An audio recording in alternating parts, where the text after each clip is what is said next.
then I shall bow in humble adoration and there proclaim, my God, how great thou art. Then sings my soul, my Savior God, to thee. How great thou art, how great thou art. Then sings my soul, my Savior God, to thee. How great thou art, how great thou art. Amen po. Pangunahan po tayo ni Brother Asrid sa ating panalangin.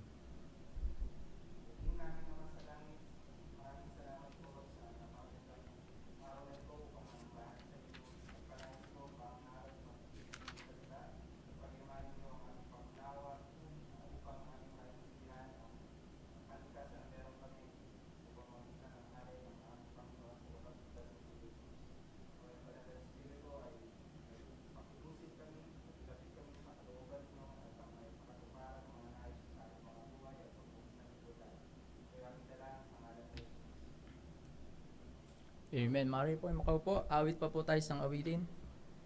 Wonderful words of life.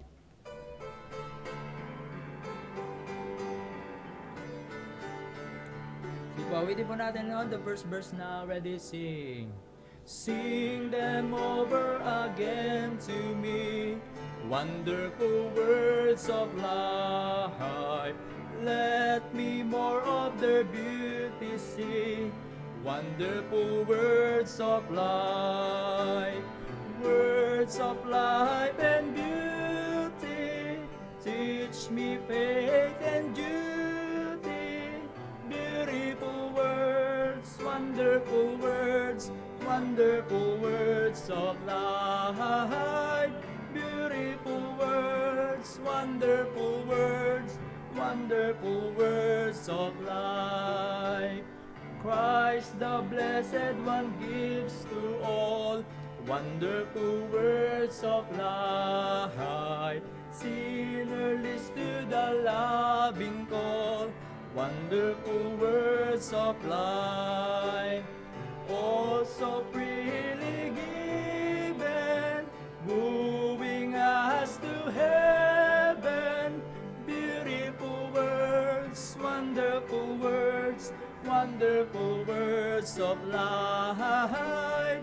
Beautiful words, wonderful words, wonderful words of life. Last stanza. Sweetly echo the gospel call, wonderful words of life. Offer pardon and peace to all, wonderful words of life.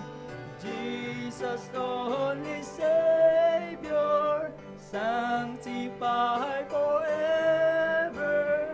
Beautiful words, wonderful words, wonderful words of life. Beautiful words, wonderful words, wonderful words of life. Amen po. Tapos Pastor Doy.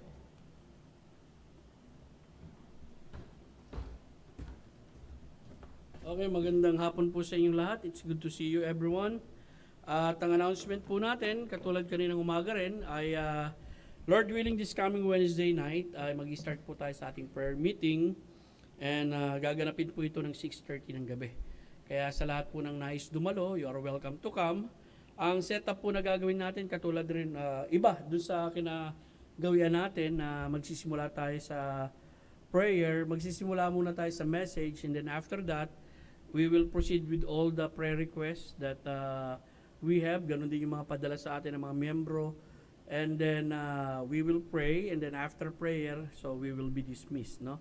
Dati nauuna muna kasi yung ating prayer.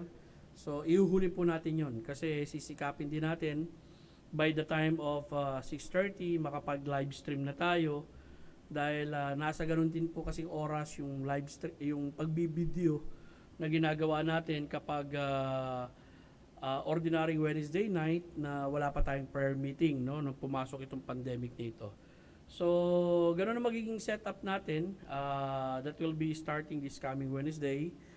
At naway magtuloy-tuloy ito, no? Dahil so far, ang curfew na ngayon, hindi na alas 8 pala. Ang curfew, alas 10 na ng gabi. Kaya so far, hindi tayo aabot ng alas 10 ng gabi. Pero teka ha, meron akong chismis sa inyo. Nung Wednesday, nakinig ako ng preaching ng isang kaibigan ko sa Batangas. No? Prayer meeting. Natapos alas 10:30, mag-aalas 11 na yata. Sabi ko, prayer meeting ba to? Sabi ko, at hindi ng prayer. Tumingin ako, nalilibang kasi ako no?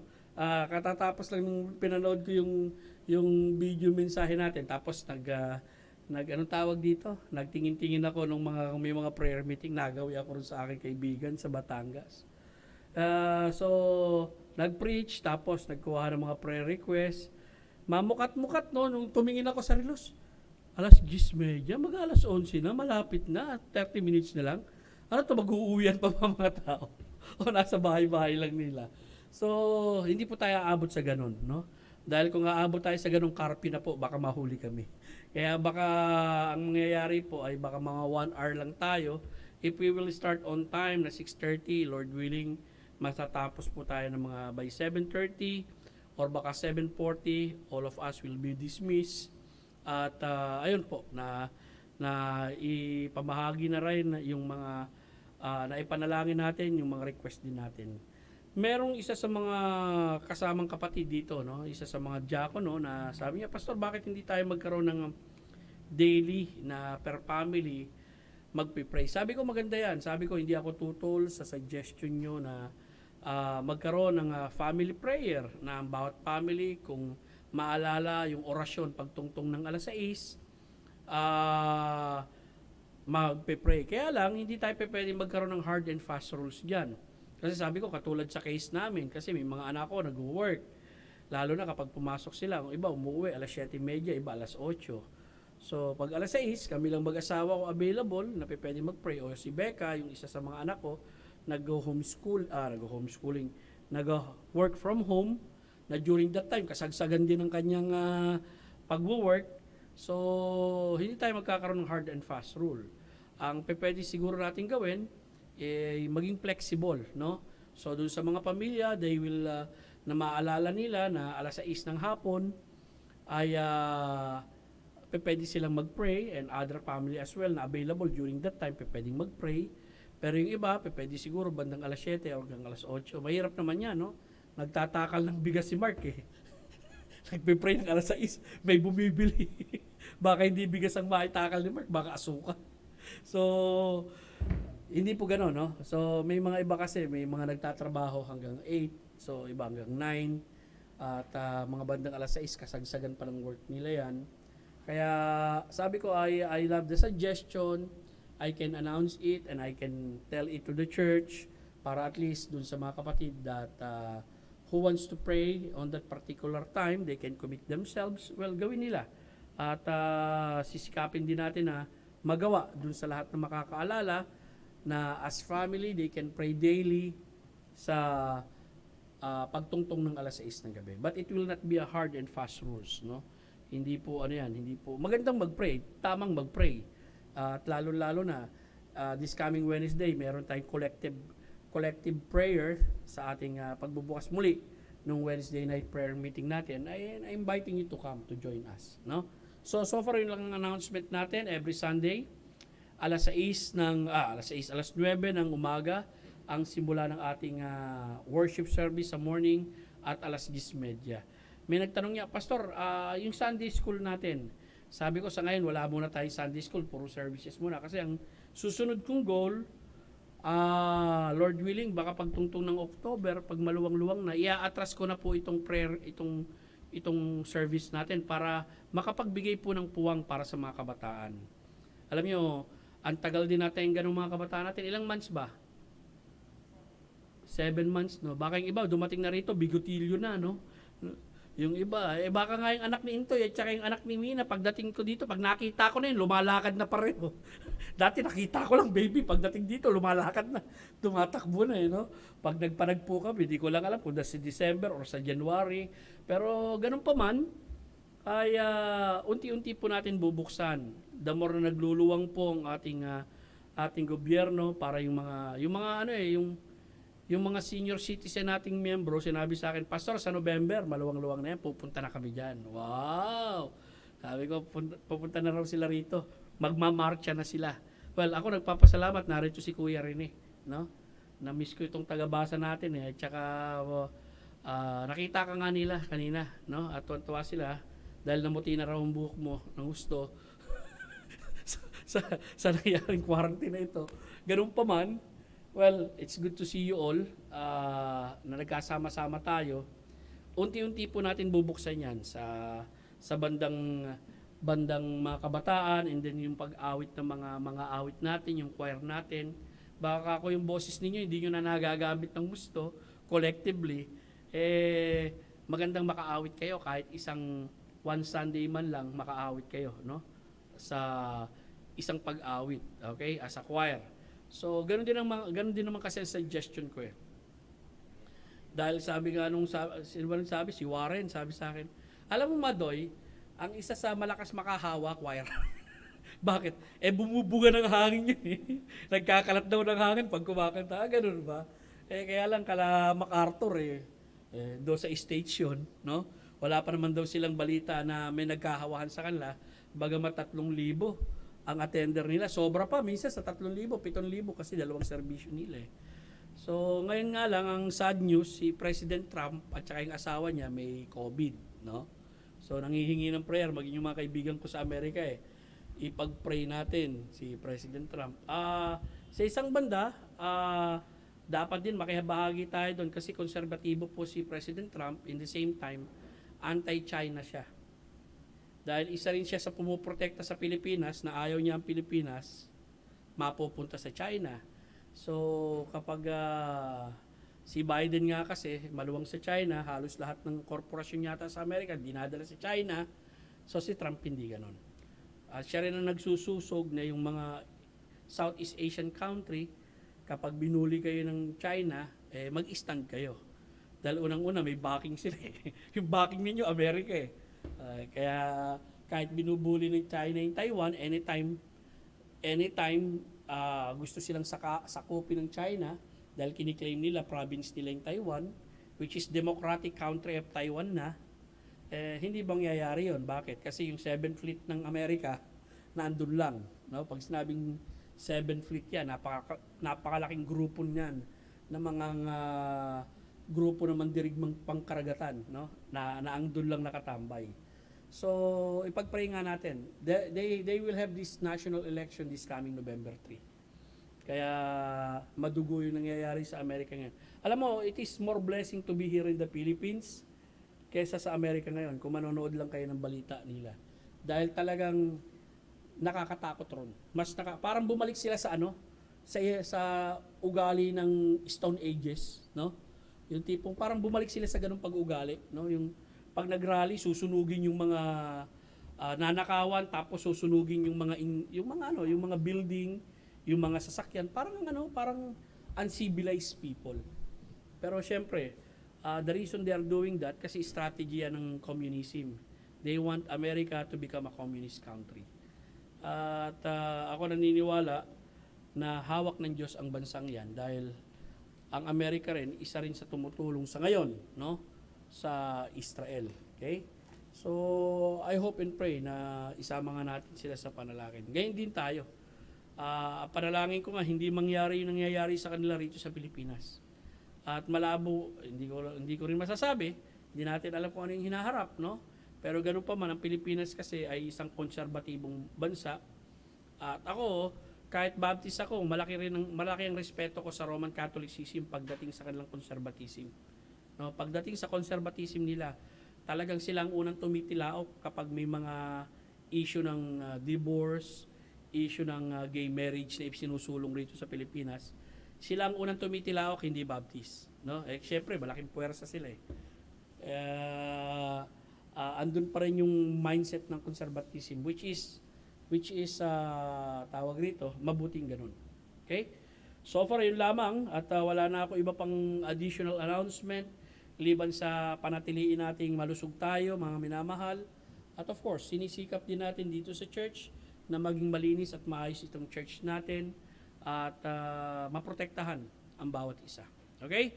So magpapaawit tayo ng pagbati. Ang ginagawa natin pagbati, kawayan lang. Okay? Hanggang dun muna tayo. Tumayo po tayo lahat. Tawagin ko si Brother Erwin. Sige po, awitin po natin, Great is the Lord. Habang kumakaway po sa bawat isa, ready, sing.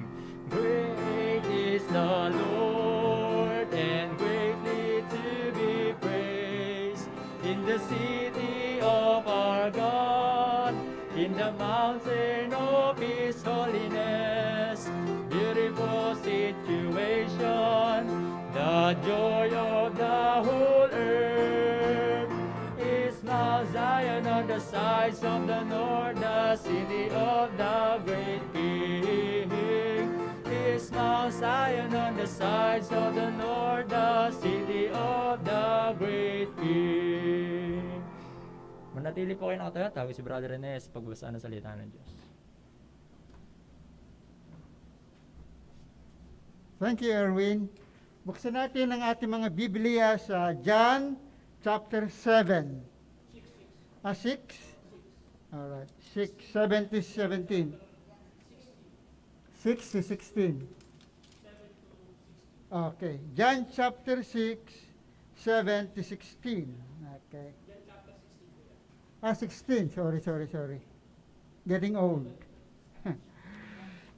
John 16, 7 to 16. Okay, John 16, 7 to 16. Babasahin po natin ng salitan. Okay. Ako yung una, okay. John chapter 16, verse 7. Gayon may sinasabi ko sa inyo ang katotohanan. Makakabuti sa inyo na ako'y umalis sapagkat kung hindi ako aalis, ang mga aliw ay hindi darating sa inyo. Ngunit, kung ako'y umalis, siya'y susuguin ko sa inyo. At pagdating niya, susumbatan ang sanlibutan sa kasalanan, sa katwiran at sa katulan. Tungkol sa kasalanan, sapagkat hindi sila sumasampalataya sa akin.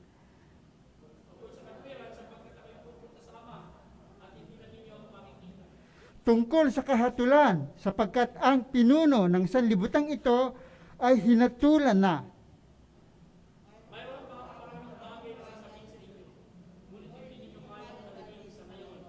Subalit kapag dumiting na ang Espiritu ng katotohanan, papatnubayan niya kayo sa buong katotohanan sapagkat hindi siya magsasalita ng mula sa kanyang sarili, kundi ang anumang bagay na kanyang marinig, iyon ang kanyang sasabihin at kanyang ipapahayag sa inyo ang mga bagay na darating.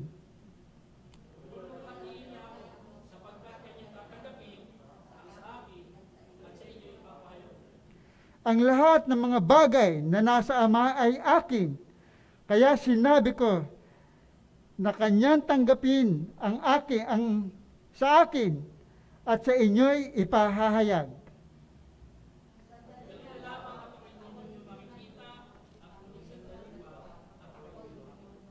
God bless the reading of the word.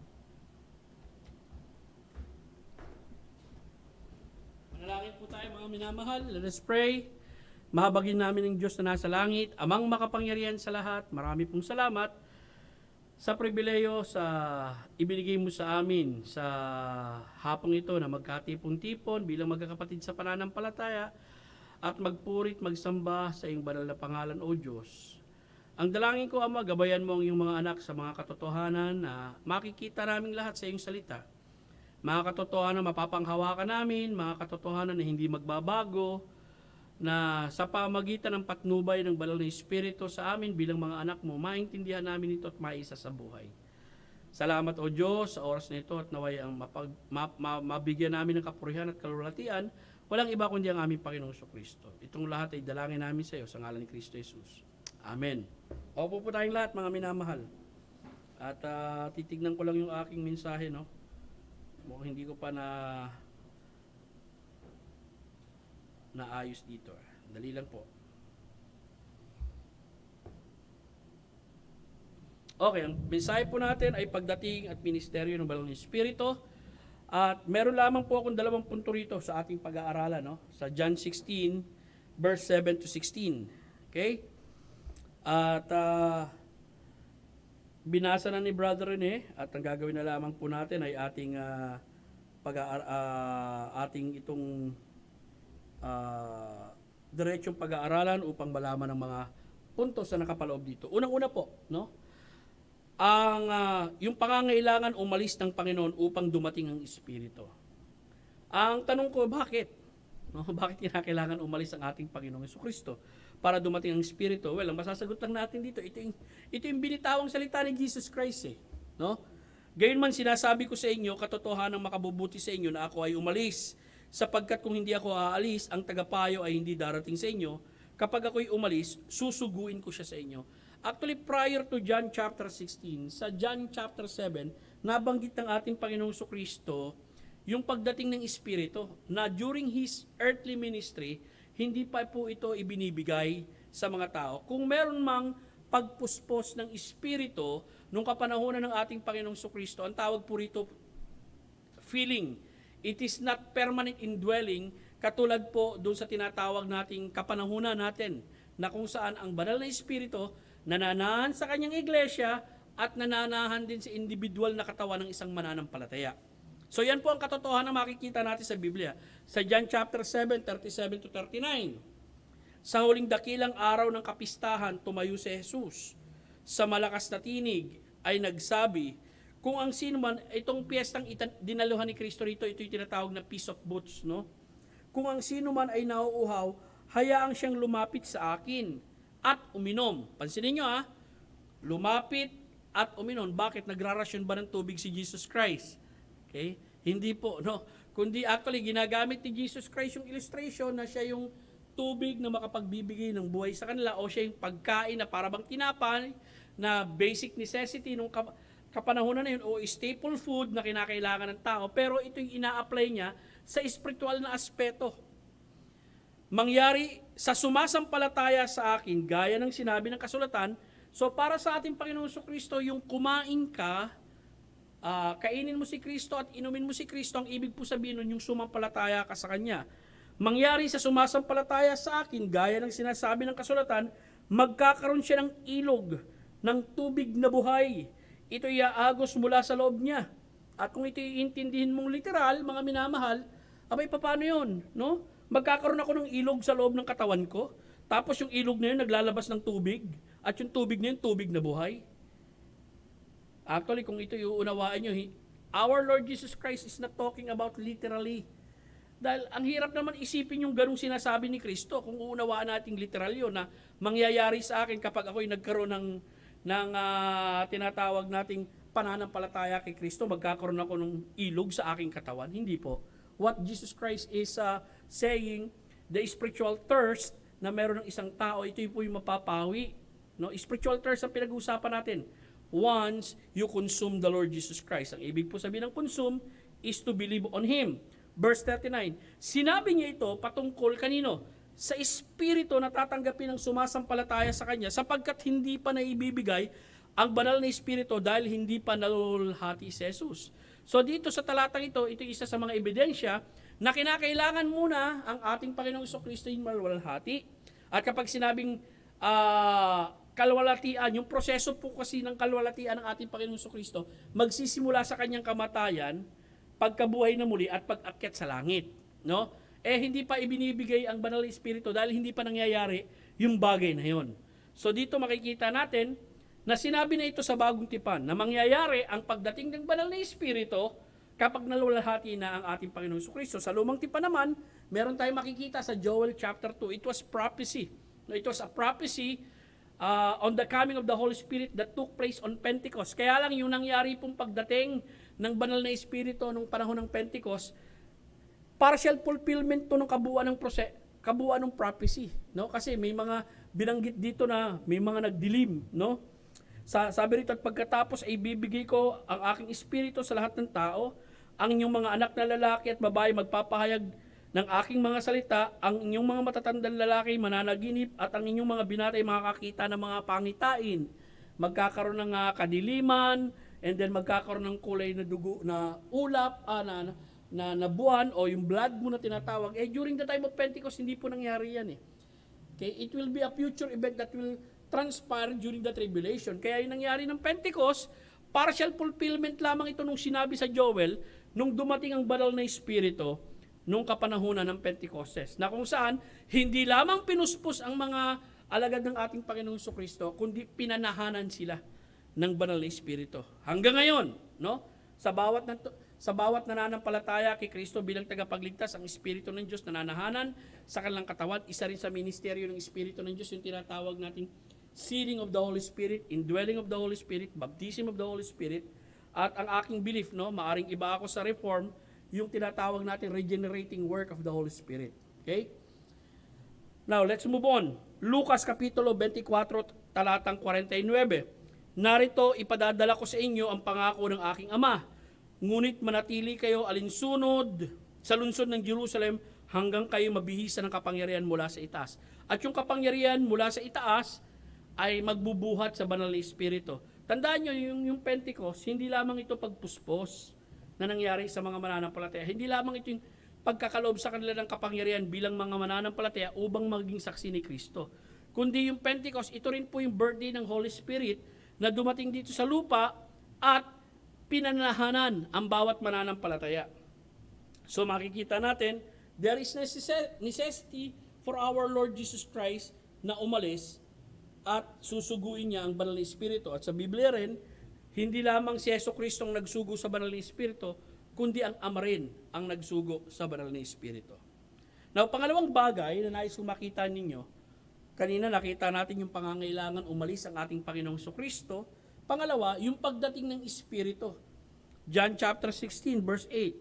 Pagdating niya ay kanyang susumbatan ang sangkatauhan patungkol sa kasalanan, sa katwiran, at sa kahatulan. Susumbatan niya sila patungkol sa kasalanan sapagkat hindi sila sumampalataya sa akin. Now, kinakailangan mapag-aralan natin yung salitang convict, no? Isa sa mga paborito kong author si Charles Ryrie, no? Yung idea ng convict dito, idea ng convict and convince, in which the Holy Spirit will present to the unbelieving man the truth of the gospel. At kapag ito'y pinresent sa unbelieving man, that person can receive or reject the gospel of the Lord Jesus Christ.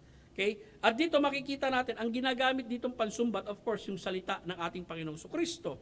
At dito, sinusumbatan sila ng ating Panginoong Kristo dahil sa kawalan nila ng pananampalataya. Tignan natin yung ibang mga talata. John chapter 5, 39 to 40. Sinasaliksik nyo ang mga kasulatan. It is not a command, it is a statement, no? Sinasaliksik ninyo ang mga kasulatan. Sino nagsasaliksik? Yung mga Hudyong kausap ng ating Panginoong Kristo, yung mga nag-aaral ng Biblia noon. Sinasaliksik ninyo ang mga kasulatan sapagkat sa palagay ninyo na sa mga ito ay may buhay na walang hanggan. Ang mga kasulatan ito ay nagpapatotoo patungkol sa akin. So, sa pagsasaliksik nila ng kasulatan, lalo-lalo na referring sa Old Testament, kaninang umaga, nabanggit ko sa inyo, kapag binabanggit yung salitang kasulatan sa New Testament, it is always referring to the Old Testament. Bakit? Kasi hindi pa naman tapos ang New Testament during that time. So yung mga sinasaliksik rito, they are referring to the Old Testament at sa tingin ng mga mananaliksik sa Lumang Tipan, na makakasumpong sila ng buhay na walang hanggan. Actually, sa Lumang Tipan naman ay talaga may buhay na walang hanggan, may kaligtasan. Ito'y sa pamagitan ng Messiah and they need to look forward on the coming Messiah in the future. And if they look forward on the coming Messiah na lalabas sa inaharap by faith, doon po sila nagkakaroon ng kaligtasan. Sapagkat ang kaligtasan sa Lumang Tipan, it is always by grace din, by faith. Do ang expression ng kanilang kaligtasan sa Lumang Tipan ay iba-iba, katulad ng pag-aalay ng mga handog. No? Ito'y po yung pagpapakita na hindi yung pag-aalay ng paghahandog ay kaligtasan, hindi po. The mere fact na nag-aalay sila ng handog, ibig sabihin itong mga taong ito, may kaugnayan sa Diyos. Bagamat panglabas na ritual ito.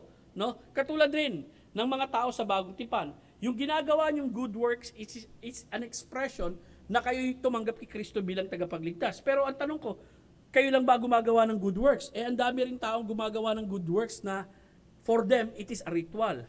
Pero sa lahat ng mga mananampalataya, of course, good works is an expression of our true belief in God.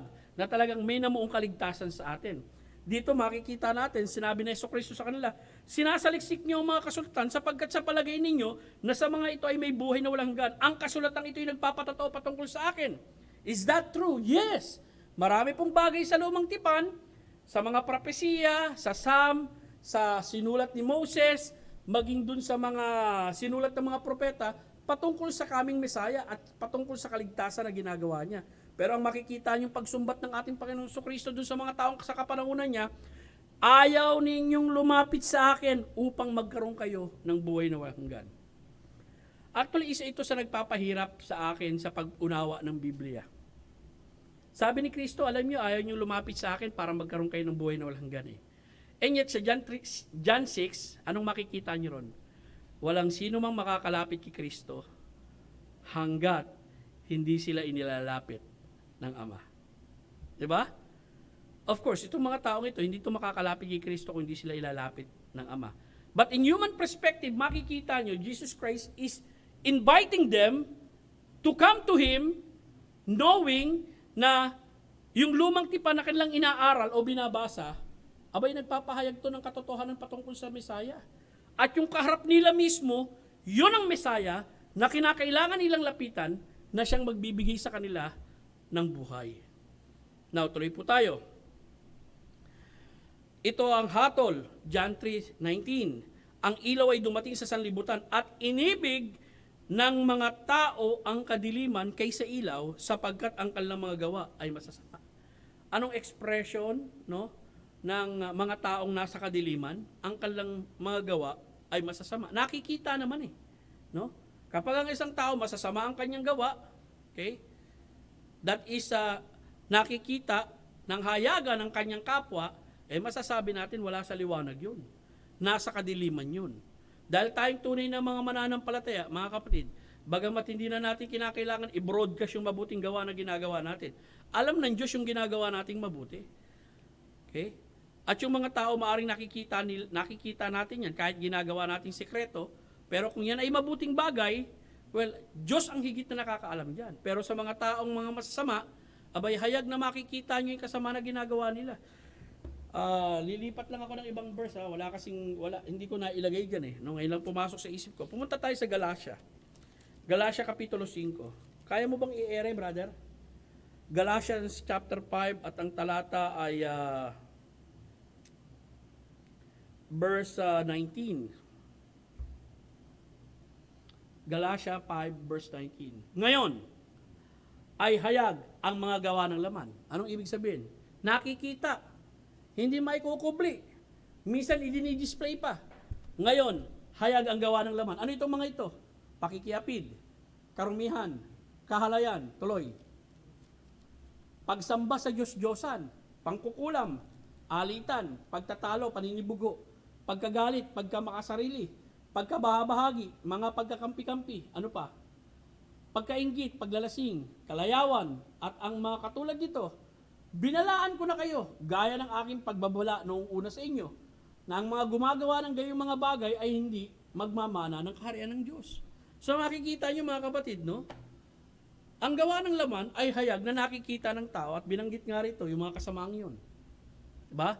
So, kung babalik tayo sa ating talata, ito ang hatol, ang ilaw ay dumating sa sanlibutan at inibig ng mga taong kadiliman kaysa sa ilaw, sapagkat ang kanilang mga gawa ay masasama. At ito'y hayag, nakikita ng tao ito. Now, John chapter 12, ito naman ang sabi ng Biblia, bagamat gumawa si Jesus ng maraming tanda, sa harapan nila, hindi pa rin sila sumampalataya sa Kanya. Ito ay upang matupad ang salita ni Propeta Isaias na kanyang sinabi, Panginoon, sino ang naniwala sa aming pangaral? Kanino'y pinahayag ang bisig ng Panginoon? Kapag sinabing bisig, yung kapangyarihan ng Panginoon. Dahil dito, hindi sila makapaniwala dahil sinabing muli ni Isaiah, binulag niya ang kanilang mga mata at pinatigas ang kanilang puso. Ito ay upang hindi sila makakita sa pamagitan ng kanilang mga mata, ni makaunawa sa pamagitan ng kanilang mga puso, at manumbalik kung hindi gayon, sila'y pagagalingin ko. Dito makikita na natin yung judgment ng Diyos eh. Tandaan niyo yung mga tao, no, bago bulagin ng ating Panginoon yan, makikita natin kinakailangan balansehin din natin. Dahil ang Panginoon, ang Panginoon nakikita rin niya yung katigasan ng puso ng tao. Okay? Yung katigasan ng puso ng tao. Kaya nga maging sa kaligtasan, kinakailangan maging balanse rin tayo na bagamat may pinili ang Diyos na maliligtas. Sa kabilang banda, yung mga tunay na pinili, hindi maaring tumanggap kay Kristo yun. Kinakailangan makapakinig ng gospel yon at na ipinangaral at yung tao na yun manalig at tumanggap kay Kristo bilang tagapagligtas. Wala pa akong alam na nakausap na isang electionist o naniniwala dun sa pinili. Pagkagising niya sa umaga, sasabihin niya, ay pinili na ako, magpapatransfer na ako sa Marikina Valley Bible Baptist Church dahil alam kong pinili ako. Wala pong ganun. Lahat po na nangyari sa ating buhay, lalo na kapag napunta ka rito at nag-transfer ka rito, sasabihin mo yung salvation experience mo. Kung kailan ka nakakilala sa ating Panginoong Kristo bilang tagapagligtas at kung kailan ka nanalig sa Kanya bilang tagapagligtas. So far naman, sa kasaysayan ng aking buhay, wala pa akong narinig dahil alam kong pinili ako, kaya ligtas ako. Pero wala akong ginawang pagtanggap kay Kristo bilang tagapagligtas. Wala kang makikitang ganun sa Biblia. Ang makikita mo lahat ng pinili tumanggap. Lahat ng tumanggap pinili. Yung tunay na tumanggap kay Kristo bilang tagapagligtas, nagkaroon sila ng tinatawag nating effective call. Nangyari sa kanila yung tunay na panawagan ng Ebanghelyo kay Kristo, nakapakinig sila ng Ebanghelyo, and then tinawag sila sa kaligtasan, naganap sa kanila yung bisa at kapangyarihan ng Ebanghelyo, at nag-respond sila sa tulong ng Diyos sa pamagitan din ng pananampalataya. Ulitin ko, sa tulong ng Diyos. Dahil even the faith to believe is gift from God. Okay, tuloy tayo. At sinabi sa verse 41, ang bagay na ito ay sinabi ni Isaias nang makita niya ang kalulatian ng Panginoon at nagsalita patungkol sa Kanya. Okay, John 16, 10-11. Susumbatan niya sila patungkol sa katwiran, sapagkat ako'y pupunta sa aking Ama at hindi na ninyo ako makikita. Susumbatan niya sila patungkol sa katulan, sapagkat ang prinsipe ng sanlibutan ito ay naatulan na. Now, kanina nakita natin susumbatan sila ng Espiritu ng Diyos patungkol sa kanilang kasalanan. Anong kasalanan yon? Kawalang pananampalataya. At sa paanong paraan sumusumbat ang Espiritu ng Diyos sa mga tao kapag ipinangaral ang kanyang salita. No? Kapag may mga tao nakapakinig sa mensahe ng kaligtasan, kapag may mga tao nakapakinig sa kalagayan nila bilang mga makasalanan at sa pangangailangan nila ng kaligtasan. Susumpatan din niya sila patungkol sa katwiran. Bakit katwiran? Sabi ng Biblia, sapagkat ako'y pupunta sa aking Ama at hindi na ninyo ako makikita. Anong binibigyan ng emphasis dito? Yung finished work ni Christ. Bakit katwiran? Dahil nung si Kristo namatay sa krus ng Kalbaryo para sa atin, nagkaroon ng tinatawag nating double imputation. Alam niyo yung double imputation? Yung pagpasa na tinatawag, di ba? Ipinasa kay Kristo yung ating kasalanan. Ipinasa naman ni Kristo sa atin yung kanyang katwiran nung nanalig tayo sa kanya bilang tagapagligtas. Ang tawag po ron, double imputation. Ipinasan na tinatawag. Ipinasan kay Kristo yung kanyang kasalanan. Ipinasan kay Kristo yung ating kasalanan. Ipinasa naman sa atin yung katwiran ni Kristo. Tuloy po tayo. Saan yung mga talata na yan? Kaya tinawag ito, susumbatan niya sila patungkol sa katwiran sapagkat ako'y pupunta sa aking Ama. The mere fact na si Kristo ay pupunta na sa Ama, sa kadahilanan, ito na yung tinatawag nating glorification niya eh. Bakit siya nag-glorify? Dahil natapos niya na yung ipinagagawa ng kanyang Ama para sa kanya, lalo-lalo na yung kaligtasan na ginawa niya sa atin bilang mga makasalanan. Unang Korinto 1:30, dahil sa kanya, kayo na kay Kristo, ang liwanag nito kayo na kay Kristo, anong napala nyo? Ginawa niya na maging karunungan, katwiran, kabanalan, katubusan para sa atin mula sa Diyos. Yan ang mga napala natin dahil nakikristo tayo. Meron tayong karunungan ng Diyos, meron tayong katwiran ng Diyos, meron tayong kabanalan at meron tayong katubusan. Ang ganda, no? Tuloy po tayo. 2 Korinto 5:21. Ito'y sapagkat siya, referring kay Jesus Christ, na hindi nagkasala, ginawang kasalanan para sa atin upang tayo ay maging katwiran ng Diyos sa Kanya. No? Again, imputation yan. Double imputation. Ipinasan kay Kristo yung ating kasalanan, naging kasalanan siya para sa atin upang tayo magkaroon ng katwiran ng Diyos. Tuloy po tayo. Pilipos 3:9, napakagandang illustration ito Sa ganoon, ako ay masumpungan sa Kanya, hindi sa pamamagitan ng sarili kong katwiran, sabi ni Pablo, na ayon sa kautusan, kundi ang katwiran sa pamamagitan ng pananampalataya kay Kristo. At ang katwiran mula sa Diyos ay sa pamagitan ng pananampalataya. Ano yung nasumpuan kay Pablo? Yung katwiran ng kautusan. Alam niyo ba yung katwiran ng kautusan? Good works yun. Ang ibig sabihin pag sinabing katwiran mula sa kautusan o katwiran ng kautusan, ito yung uri ng katwiran. Ito yung katwiran na kung saan, no? Na sinasabi mo, naging matuwid ako sa harapan ng Diyos dahil nasunod ko yung kautusan. And there are people who are claiming that. Ang idea lang na nakapaloob doon, salvation by works.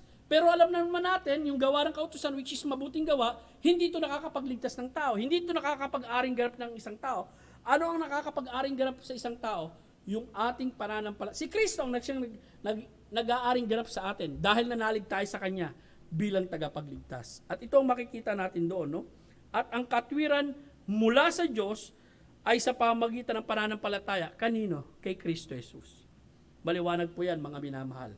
So as far as Paul is concerned, ang katwiran na tinataglay niya ay hindi yung katwiran ng kautusan. Dahil unang-una, wala namang aariing ganap sa pagsunod ng kautusan eh.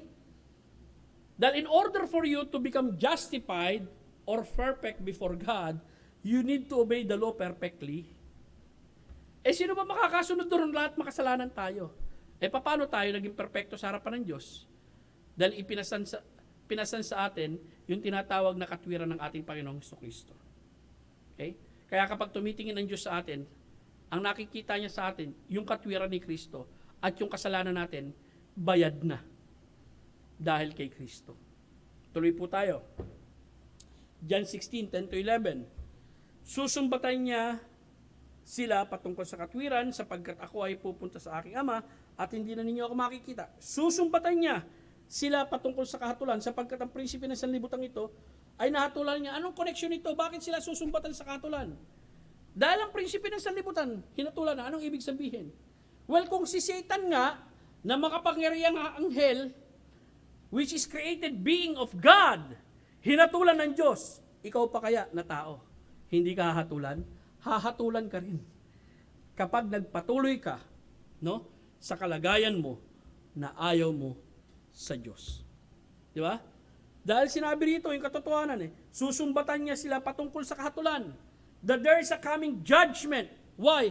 Kasi sinampulan na ang diablo Listen, bagamat si Satan hinatulan na nang si Kristo ay namatay sa krus ng Kalbaryo, yung execution, yung tinatawag nating bitay, magaganap pa yon sa hinaharap. Kaya nga makikita natin ngayon, nakakakilos pa ang diablo Pero listen, no? Yung pagkilos niya hindi katulad ng pagkilos na nagagawa niya, no, nung hindi pa siya nahatulan. Ngayon nahatulan na siya, kaya masasabi natin, in the future, kakastiguhin na siya at pagbabayaran niya, bibitayin siya dun sa ginawang paghatol sa kanya. Now, tuloy tayo. Mga talata. Lucas 10:18. Ito yung sinampulan siya, yung inilabas siya sa langit Sinabi ni Jesus sa kanila, nakita ko si Satanas, nahulog mula sa langit na parang kiglat. Diba? Kaya kayong mga girls, wag niyo tatanggapin kapag sinabi sa inyo ng mga boys, alam mo, hulog ka sa akin sa langit. Wag, kasing hinulog sa langit si Satanas. Ang tanggapin nyo, sugo ka sa akin ng langit. Yon, mas maganda pa pakinggan. Kasi yung mga sinusugo anghel kapag hulog, I hope hindi hinulog si sa'yo sa langit, no? Siya'y sugo sa'yo sa langit. At dahil yung mga hinuhulog, mga fallen angel yon, kaya nga tinawag na fallen angel hinulog sila. Okay, kayong mga boys, kayong mga girls, hulog kayo ng Diyos. Hulog kayo. Sinugo kayo ng Diyos mula sa langit. Ibinigay kayo, okay, ng Diyos mula sa langit. Napakaganda, no? Dito makikita nyo, sinabi ni Jesus sa kanila, nakita ko si Satanas nahulog mula sa langit na parang kiglat. Okay? John 12:31. Ngayon, ang prinsipe ng paghatol sa sanlibutan ito. Ngayon, ang prinsipe ng sanlibutan ito ay palalayasin. Hebrews 2:14. Yamang ang mga anak ay may laman at dugo, tayong mga tao. Siya din naman ay nakibahagi ng ganun, referring to Jesus Christ, upang sa pamagitan ng kamatayan ay kanyang mapawalang bisa ang diablo na siyang may hawak ng kapangyarihan ng kamatayan. Nakalimutan ko na. Brad, baka pwedeng tignan mo yung Hebrews 14:15. Pakitignan dyan. Kasi may magandang text dito no? Ano ngayon kung ginawa ng ating Panginoong Jesucristo na inalisan siya ng bisa sa siyang may hawak ng kapangyarihan ng kamatayan. Verse 15. At mapalaya silang lahat dahil sa takot, sa buong buhay nila na nasa ilalim ng pagkakaalipin. Listen. Maraming tao natatakot mamatay. At alam mo ba, the more na natatakot kang mamatay, para kang alipin. No?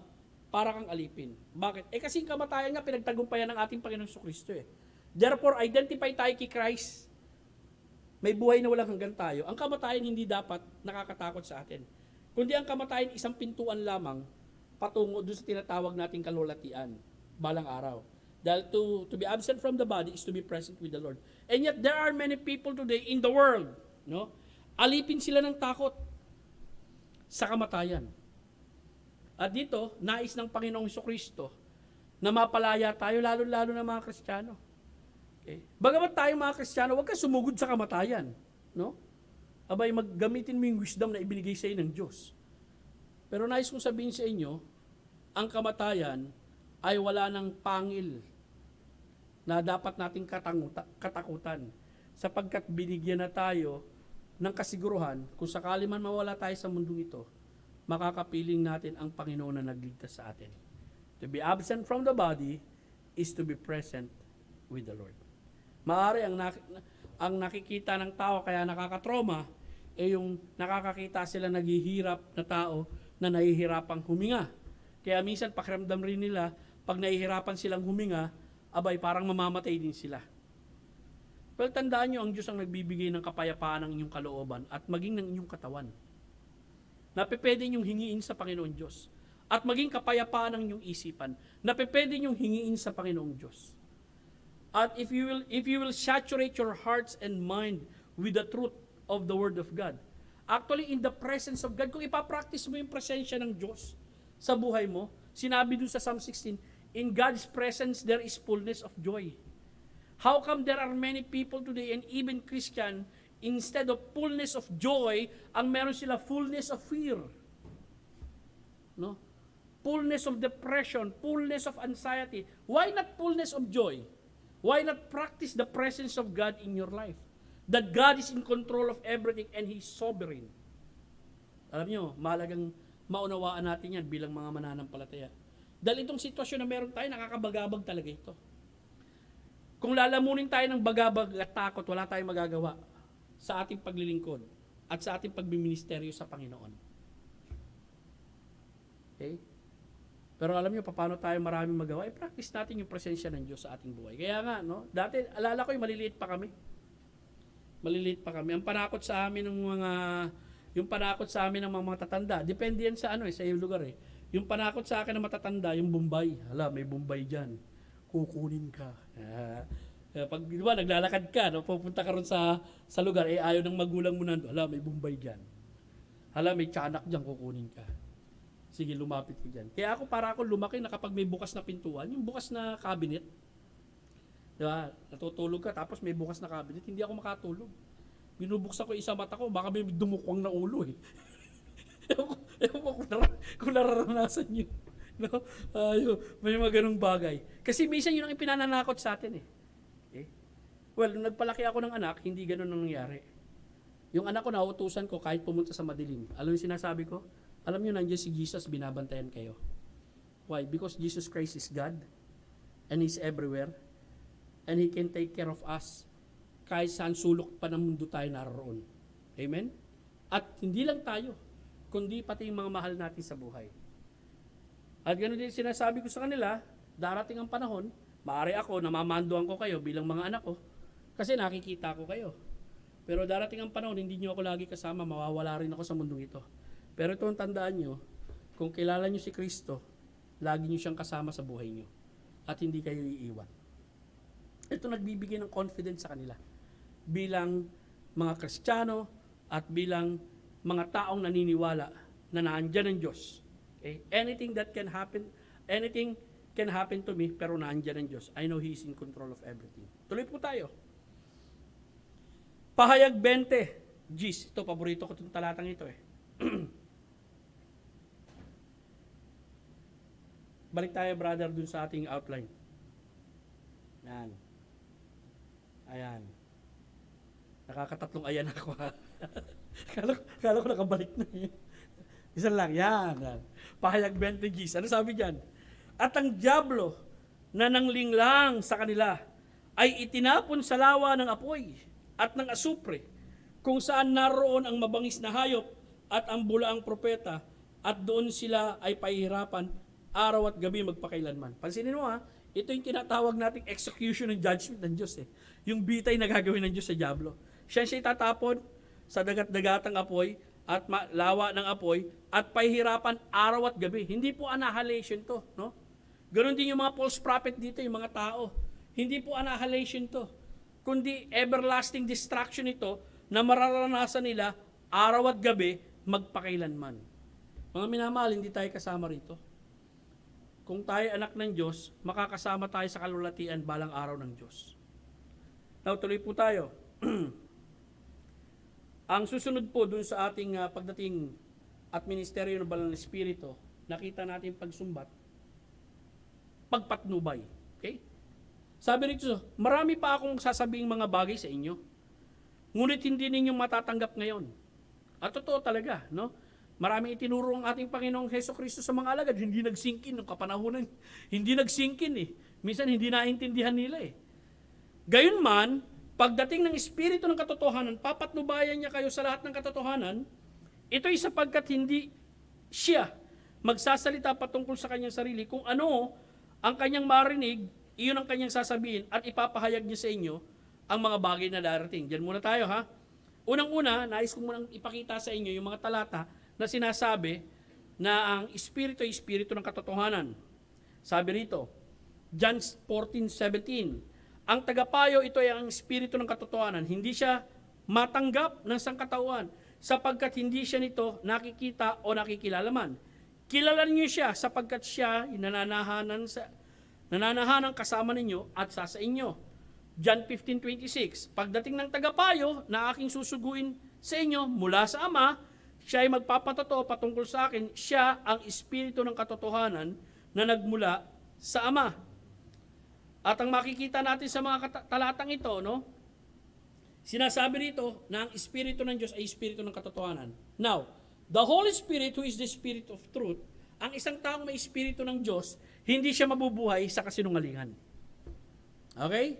At hindi siya, tawag dito, mangangaral ng wagas. Ulitin ko ha, consistently, habitually, at wagas ng kasinungalingan kung may espiritu siya ng katotohanan. Maari, ignorantly, makapangaral siya ng mali. Ignorantly.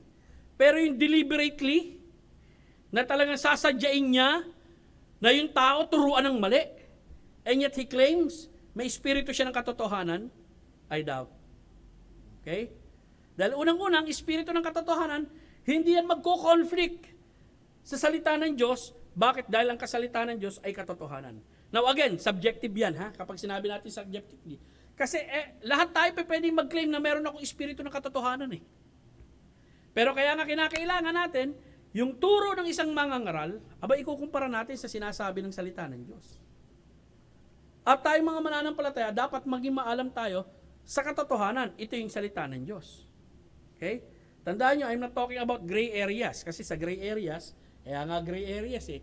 Hindi mo pwedeng tuldukan basta eh. I'm talking about yung major doctrines ng Biblia. Okay?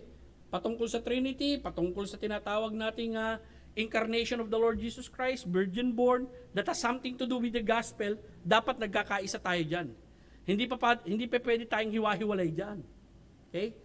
Kung may mali tayo dyan, may problema tayo dahil lahat yun talagang pinagtitibay na totoo na sinasabi ng salita ng Diyos. Tuloy po tayo.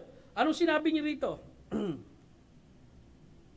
Papatnubayan niya kayo sa lahat ng katotohanan. May binanggit siya rito, ipapahayag niya sa inyo ang mga bagay na darating. Well, it can refer to the apostles when they wrote something about the future events. Okay? Tandaan nyo tayo, hindi tayo pwedeng humula patungkol sa inaharap. Kasi yung bagay sa inaharap, isinulat na yon ng mga alagad ng ating Panginoong Kristo. Tama po ba? No? Yung future events, isinulat na yon ng mga alagad ng ating Panginoong Kristo. Yung future events, ipinaalam sa kanila ng Espiritu ng katotohanan para maisulat nila at mailagay nila sa Biblia yung mga katotohanan na mangyayari sa hinaharap. Tayo ngayon, meron tayong salita ng katotohanan at meron din tayong Holy Spirit that can help us to understand and illuminate this great truth na isinulat ng mga apostoles noong unang panahon nang ipinaalala sa kanila or ipinahayag sa kanila yung katotohanan na mangyayari sa hinaharap. Kasi itong text na ito, ipapahayag niya sa inyo ang mga bagay na darating. Well, baka may mag-claim dito Brother Doy, nakapanaginip ako kagabi. Sabi, Brad? Ang tribulation daw sa 2021. Ha? Abay, dapat maghanda na tayo. Ibig sabihin, bago mag-2021, magra-rapture, baka sa December yun. Paano mo nalaman yan, Brad? Brad, may kumausap sa akin sa kagabi. Talagang binulong sa akin. Malamang espiritu ng katotohanan yun. Mahirap yun. Pero anyone can claim that. At merong mga naniniwala. Alam niyo ba? May naniniwala sa mga bagay na yun. Pero listen carefully, no? Pag ito inaral niyo, ipapahayag niya sa inyo ang mga bagay na darating. Ano ba yung mga bagay na darating? Future events?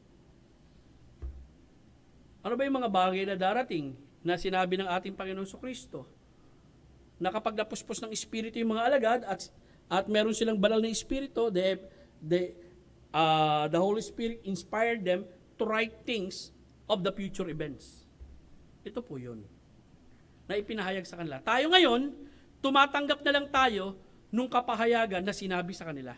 At tayo ngayon, i-interpret na lang po natin ng tama yung mga bagay na sinabi sa kanila with the help of the Holy Spirit that can illuminate, pagliwanagin ang isipan natin para maintindihan natin yung kanyang salita. Of course, gagamit din tayo ng mga pamamaraan kung paano higit na tama ang pagpapaliwanag natin sa salita ng Diyos. Okay? So nakita natin, papatnubayan niya kayo. Hindi lamang papatnubayan niya kayo makikita natin sa text nito. May makikita rin tayo rito sa text nito.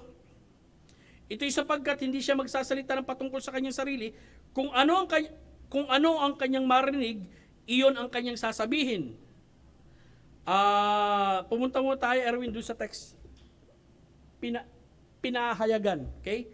Gayunman pagdating ng Espiritu ng katotohanan, papatnubayan niya kayo sa lahat ng katotohanan. Ito'y sapagkat hindi siya magsasalita patungkol sa kanyang sarili.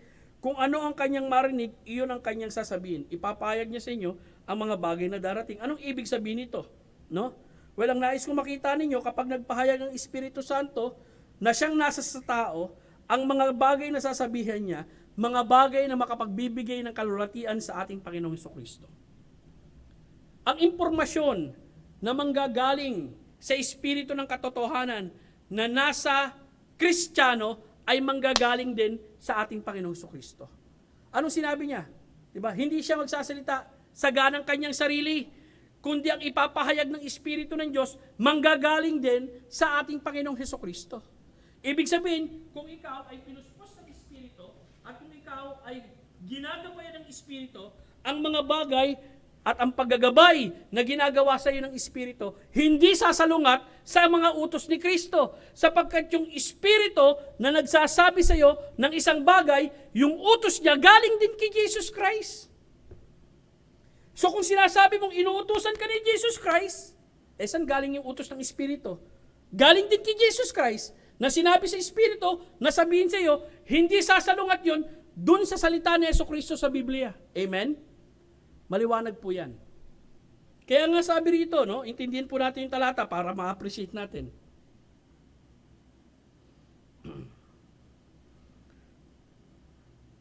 Sabi rito, gayunman, sa pagdating ng Espiritu ng katotohanan, papatnubayan niya kayo sa lahat ng katotohanan, no? He will guide you into all the truth para makapamuhay at lumakad ka sa katotohanan. Ito'y sapagkat hindi siya magsasalita ng patungkol sa kanyang sarili. Kung ano ang kanyang marinig, iyon ang kanyang sasabihin. Ipapahayag niya sa inyo ang mga bagay na darating. And then, magpo-proceed pa tayo para may mga katotohanan pa tayong nais makita. Pagwalhati, brother. Pagkatapos niyan, tuloy pa. Yan. May connection yan John 16:46. Luwawalhatiin niya ako sapagkat tatanggapin niya ang sa akin at ipapahayag ko sa kanya. Verse 14. Saan daw manggagaling yung impormasyon na sasabihin ng Holy Spirit sa iyo? Kanino manggagaling? Verse 14, lululhatiin niya ako sapagkat tatanggapin niya ang sa akin at ipapahayag niya ito sa inyo. So sa madaling sabi, mga kapatid, halimbawa,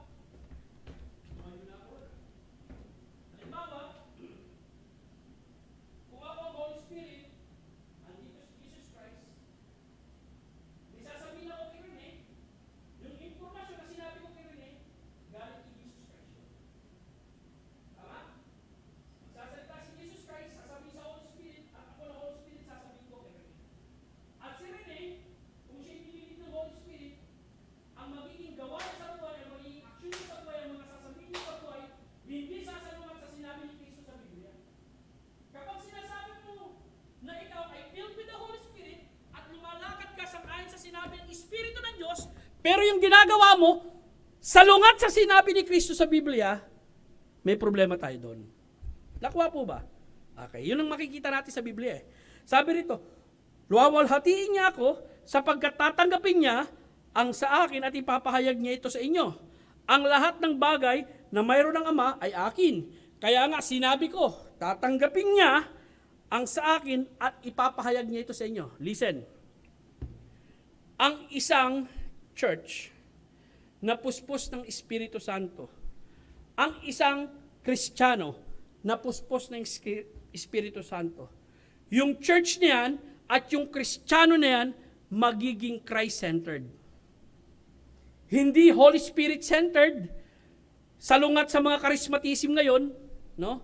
Na ang big emphasis, yung working ng Holy Spirit sa buhay ko, I'm filled with the Holy Spirit, lapping in the Holy Spirit. No! Makikita mo nga yung Holy Spirit, sinasantabi niya yung sarili niya sapagkat ang nais niyang maging bida, sino? Si Jesus Christ. Kaya sa church, kung ang ibinibida yung pastor, yung programa, yung disiplina, at yung mga accomplishment nyo, at hindi si Jesus Christ, hindi kumikilos ang Espiritu ng Diyos doon. Ibang Espiritu ang kumikilos doon. Pansinin niyo po sa mga talata. 1 Corinthians 12:3. Kaya nga, nais kong malaman ninyo, ito, walang sino mang taong nagsasalita sa pamagitan ng Espiritu ng Diyos ang nagsasabi, sumpain si Jesus, at wala ring makapagsasabing si Jesus ay Panginoon, maliban sa pamagitan ng banal na Espiritu. Ito yung magagawa niyo ito kung tunay tayong mga Kristiyano. It will be common for us to say, Jesus Christ is Lord. Why? Because the Holy Spirit is working in us. Amen? Tuloy po tayo. 2 Corinthians 4:5-6. Hindi namin ipinangangaral ang aming sarili, kundi si Kristo Jesus na Panginoon, at ang aming sarili ay inyong mga alipin, alang-alang kay Kristo. Makikita niyo, no?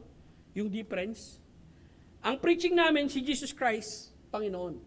Kami ay ano? Inyong lingkod, alang-alang kay Kristo Jesus. Ganun din Brad, pakitignan mo nga. Pumunta tayo rito sa 1 Corinthians. Lalayo lang ako ng konti Konting tiis lang. 1 Corinthians chapter 2, chapter 1. Teka lang mga Bible scholar, tulungan nyo nga ako. Gusto kong makita yung si Apollos nagdilig, si Pablo ang saan bang text yun? 1 Corinthians 2:1. Ito. 1 Corinthians 3, brother. 1 Corinthians 3, verse 6. Yan. 1 Corinthians 3, verse 6. Tsaka verse 8. Yan. Tignan nyo po. Ako ang nagtanim, si Apollos ang nagdilig. Ngunit ang Diyos ang nagpalago. Amen? Sino magpapalago ng church? Ang Diyos.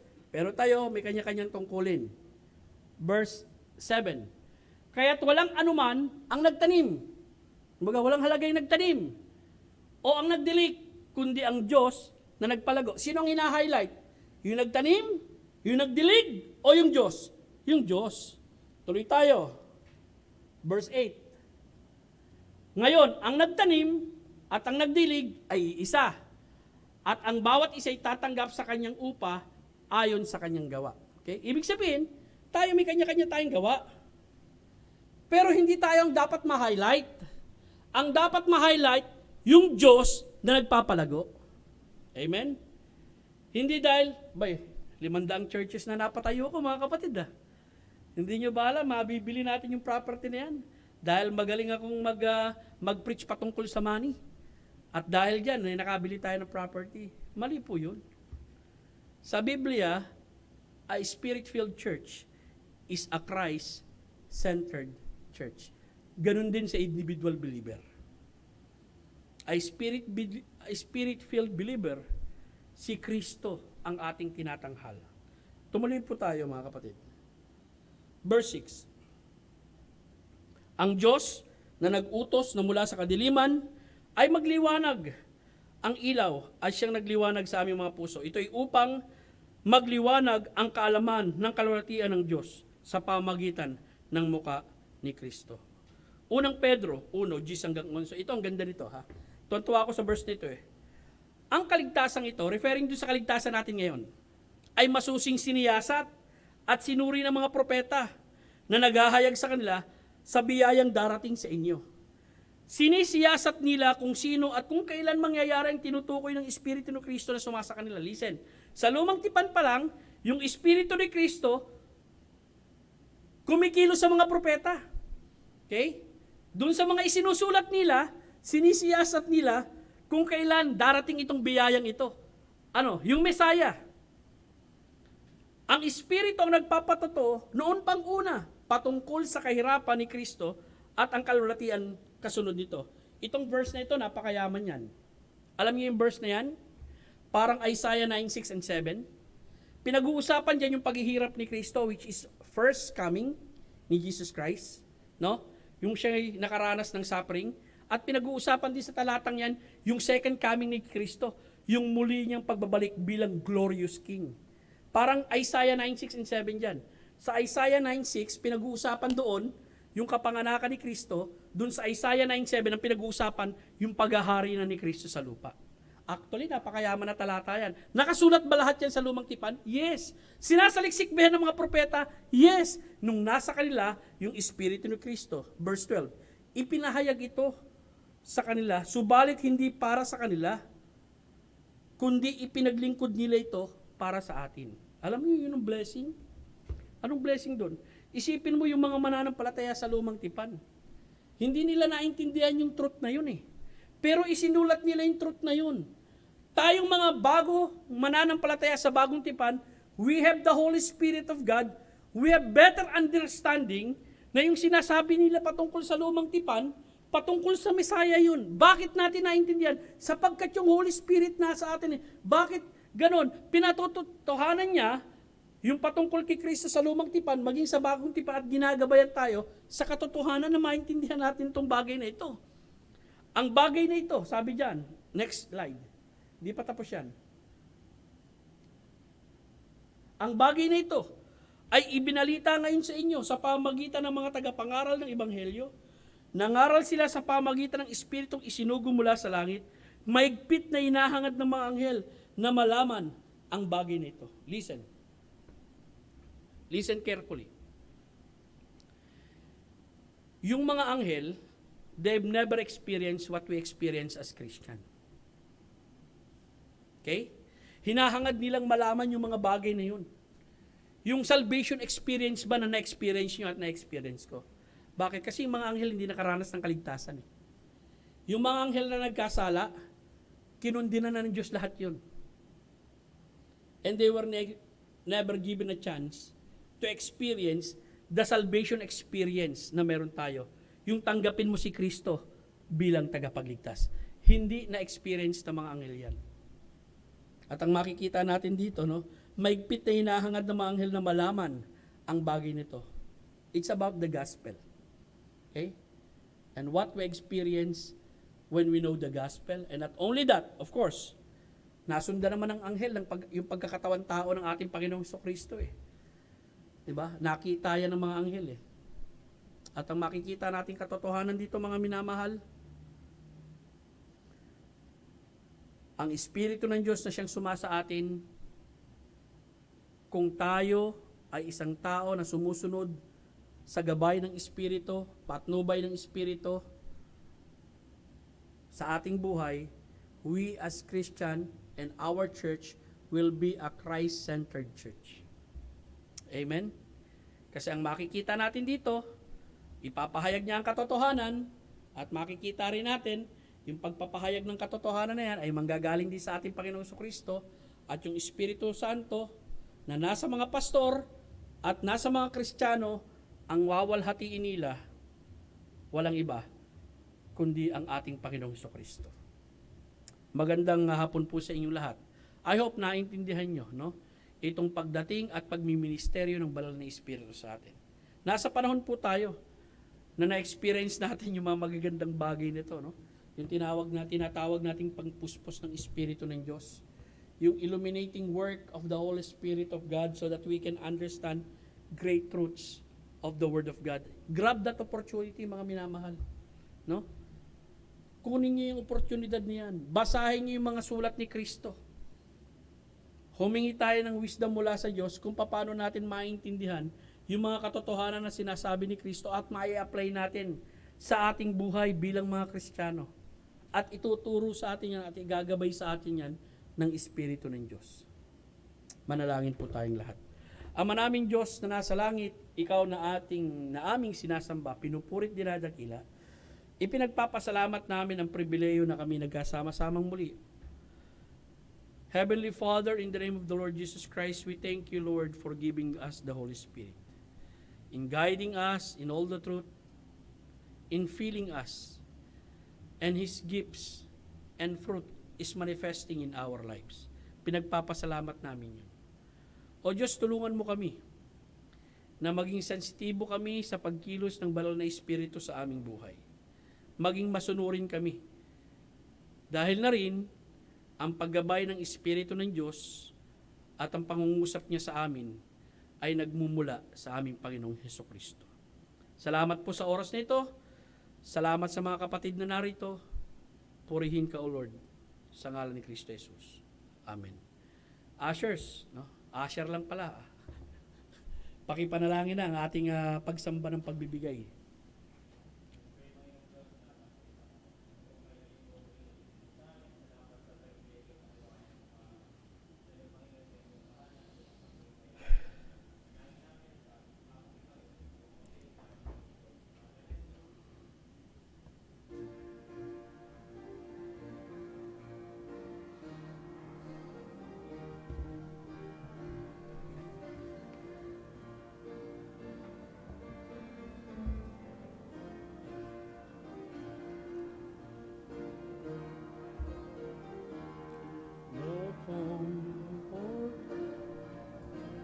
Kantahin kaya natin yan.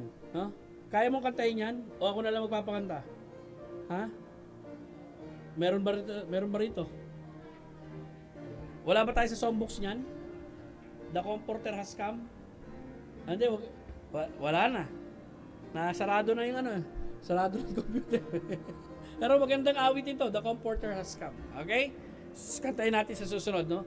The Comforter has come. Tumayo po tayong lahat. At tayo po yung magtatapos na. Marami pong salamat. So, Karine, sama ka na lang sa pagbilang kay Sister Cynthia. Okay. Brother Astrid, i-close mo nga yung prayer na itong gawain natin.